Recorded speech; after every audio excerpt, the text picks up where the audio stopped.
सम्मानित मंच, सामने बैठे मेरे सभी भाइयों, बुजुर्गों, हमारी बहनें बैठी हैं, सबसे पहले आप सभी को नमस्कार।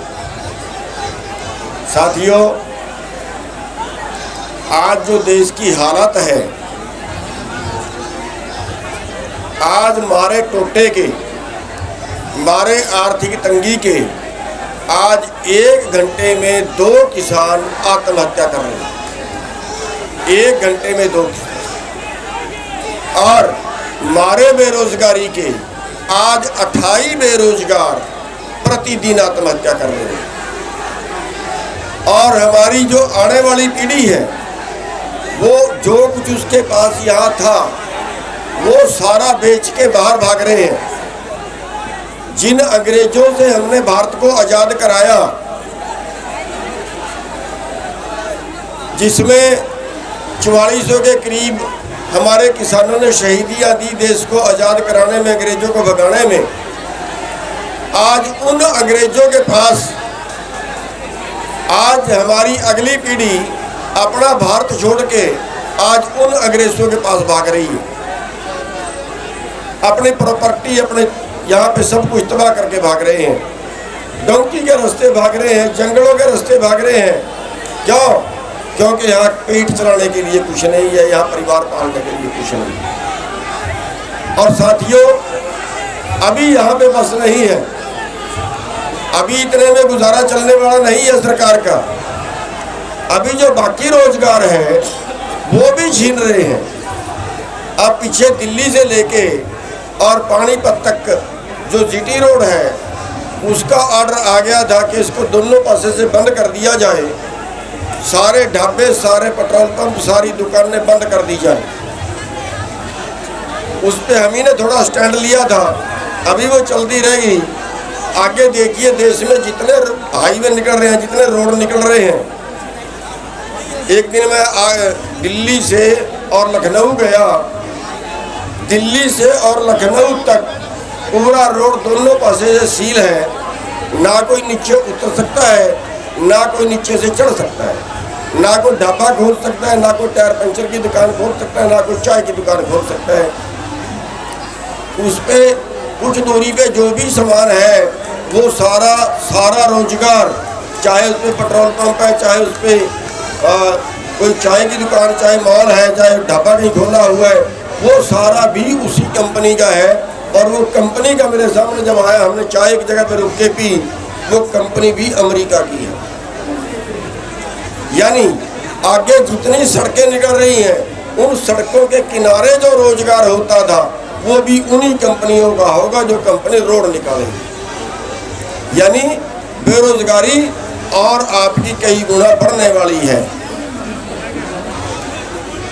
जहाँ फैक्ट्रियों में काम होता था, अब उन फैक्ट्रियों में भी रोबोट आने वाले हैं।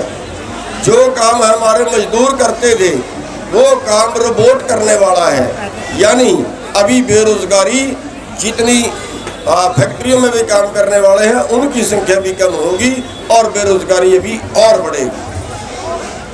सवाल इस चीज़ का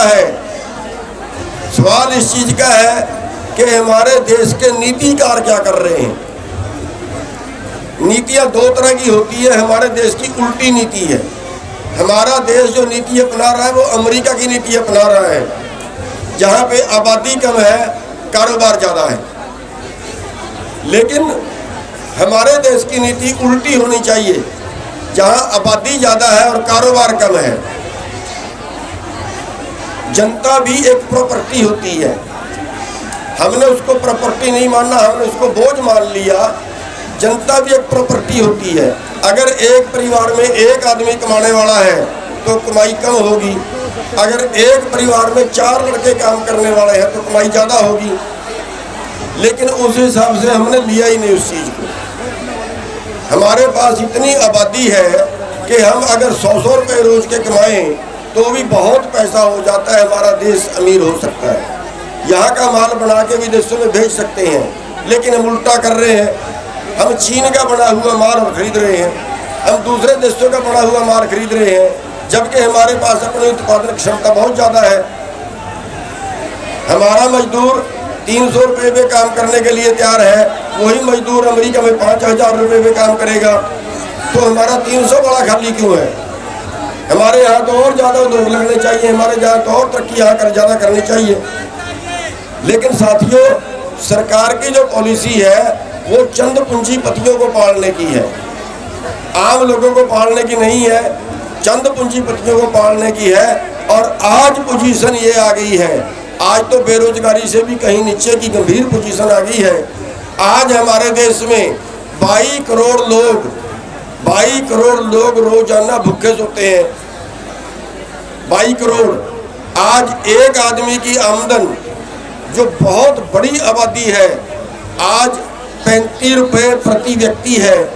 और हमारे ही देश में दूसरे आदमी की आमदन, यानी कि अंबानी की आमदन, कोरोना काल में जब सारा देश में की जीडीपी 24% नीचे गई थी, तो कोरोना काल में अंबानी की आमदन रही है 2100 करोड़ प्रतिदिन, 90 करोड़ रुपए घंटा। यानी एक आदमी की अगर रोजाना की आमदन सारे देश के गरीबों में बांट दी जाए, तो मैं दावे से कहता हूँ कि एक भी आदमी भूखा नहीं सोएगा। एक आदमी के पास इतनी आमदन है। तो साथियों, इसमें बहुत नीतिगत सुधार की जरूरत है। और नीतिगत सुधार जो है हम तब आता है जब हमारी जनता जागती है। लेकिन हम क्या करते हैं? हम धर्म के नाम पे, हम जाति के नाम पे, हम जाति में भी और जाति के नाम पे, इलाके के नाम पे, बस वहीं बट के हम जनता ही जनता के खिलाफ हो रही है। और हमें कौन लूट रहा है उस पर हमारा ध्यान नहीं जाता, उससे हमारा ध्यान भटका दिया जाता है। तो साथियों, आज पूरे देश को जागने की जरूरत है कि हमारा दुश्मन कौन है, हमारा मित्र कौन है। हमें अगर गरीब किया है तो हमें हमारे देश की राजनीति ने किया है। जितने कानून बनाए हैं वो देश की राजनीति ने बनाए हैं, जो अमीरों के पक्ष में बनाते गए और गरीबों के खिलाफ बनाते गए।